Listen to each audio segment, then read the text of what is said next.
সম্মানিত সুধী, আসসালামু আলাইকুম। আজ আমি এসেছি আম জনতার দল প্রধান কার্যালয়ে।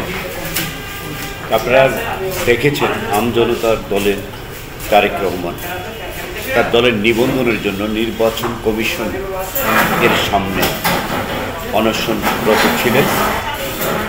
আমি যখন অনশনের 103 ঘন্টা আমি ছুটে গিয়েছিলাম তারেক রহমানেরকে দেখতে এবং সাক্ষাৎকার নিতে, সেখানে দেখি তারেক রহমান খুবই অসুস্থ এবং জরাজীর্ণ হয়ে পড়েছে। ঠিক তারপর দিনই বিএনপির সালাউদ্দিন সাহেব তারেক রহমানের অনশন ভাঙালেন, অনশন ভাঙিয়ে ফিরিয়ে আনলেন তার অফিসে। এখন আমি তারেক রহমানের সাথে কথা বলবো আম জনতা দলে। তো আপনাকে সালাউদ্দিন সাহেব অনশন ভঙ্গ করালেন, আপনার অনুভূতিটা একটু বলেন। অনুমতি কি, আমরা একটা দাবি নিয়ে বসেছিলাম, আমাদের কথাগুলো শুনছিল না। তো সেই জায়গা থেকে জাতীয়তাবাদী দলের এই বিষয়ে সমর্থনের কারণে আমরা অন্তত কথাগুলো শোনাতে পেরেছি। আমাদের অনেকগুলো উপজেলায় তারা তদন্ত না করেই প্রতিবেদন দিয়েছিল, আবার এমন উপজেলায় তারা অফিস পেয়েছে অথচ অফিস পায়নি এই মর্মে একটা প্রতিবেদন দিয়েছে। তো এখন আবার তার প্রেক্ষিতে তদন্ত চলছে, আজকে তদন্ত চলছে।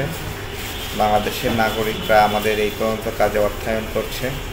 সব কিছু মিলিয়ে আমরা আমাদের লক্ষ্যের কাছাকাছি আছি।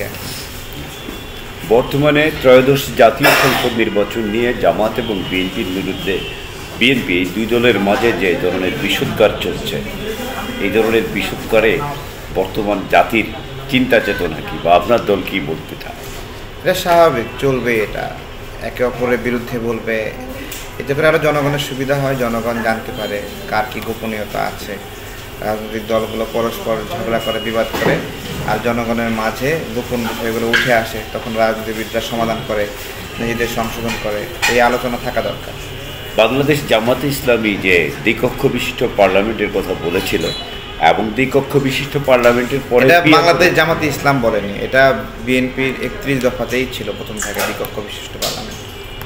জামাত ইসলামী যে পিআর পদ্ধতিতে নির্বাচন চাচ্ছে, এই প্রসঙ্গে আপনি আম জনতা দল হিসেবে আপনার বক্তব্য উপস্থাপন করেন। জামাতের একটা সমন্বিত কিছুটা ভোট আছে, ওই ভোট নিয়ে তারা একটা সুবিধা চায়।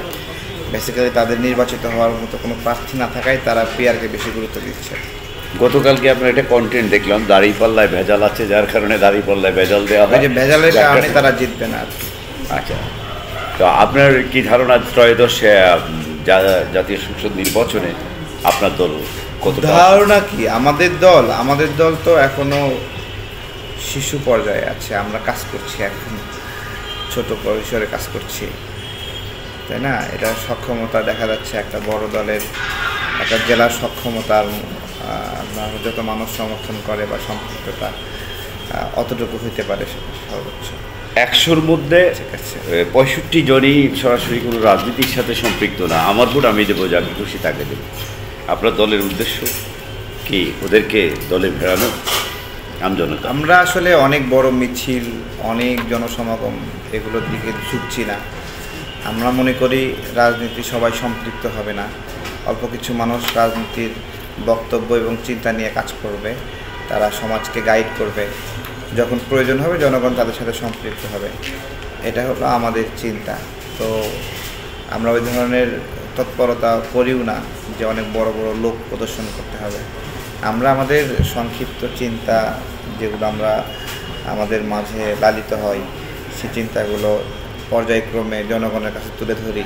কোনো জায়গায় রাজনৈতিক অসঙ্গতি হলে সেটা আমরা চ্যালেঞ্জ করি। এভাবেই রাজনৈতিক কাজগুলো আপাতত আগায় নিচ্ছি। তো আপনাকে ধন্যবাদ তারেক রহমান ভাই। আমি সর্বশেষ যেটা বলবো, ভালো লাগলো। আপনাদের কেমন লাগলো ওনার যৌক্তিক উপস্থাপনাগুলো আপনারা কমেন্ট বক্সে জানাবেন। আজকের মতো এখানে ভালো থাকবেন সবাই। ধন্যবাদ তারেক।